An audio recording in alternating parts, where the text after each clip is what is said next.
Jane Fonda is spilling the tea about some of her past relationships, but she told the New York Times her biggest regret is not having sex with Marvin Gaye. That's all of our biggest regrets.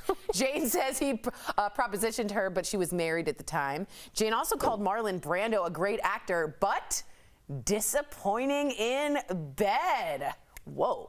She compared her ex-husband, billionaire CNN founder Ted Turner, to Donald Trump, saying there are certain things she understands about these kinds of men.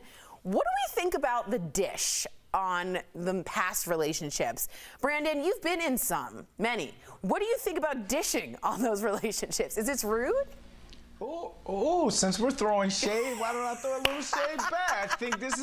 I think this is the double standard of all double standards, because here, a case in point, we did a show when John Mayer had called Jessica Simpson his sexual napalm, and the women in our show, DBL Nation, the women of DBL Nation, who I love, wrote in and was blasting this man for doing that. This is no different than what Miss Jane Fonda is doing, fair. Respectfully. That's so, ladies.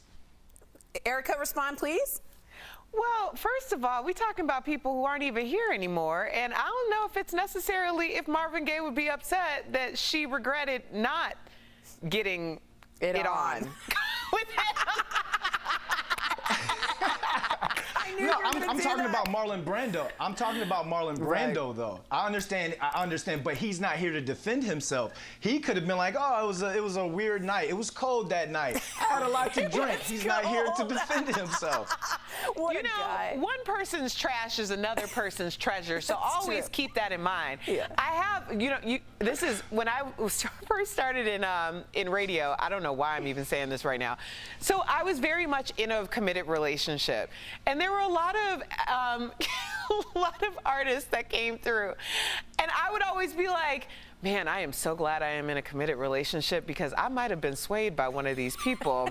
And I always think about that, like, if I wasn't in a committed relationship, would I have been swayed by one of these people? Do I regret not being swayed by one of these people? We call it the Patrick Swayze. You got to figure out where you would have been swayed. Yeah, I'm going to think about it when I'm 80. It's a if it were, it could have been, right? Right, just like, it's an experience. Jane Fonda. I don't know why I'm saying this right now. I just say things like I'm not on television. But she is. Go ahead, isn't that why most couples have hall passes for that very reason? No. Hall passes are not a thing, because when hall passes first came up was my first year in radio, and let me tell you how fast all my hall passes got taken. Now, I have to say that one woman who's dating Brad Pitt and she's married, she got her hall pass. Happy for her. We'll be right back.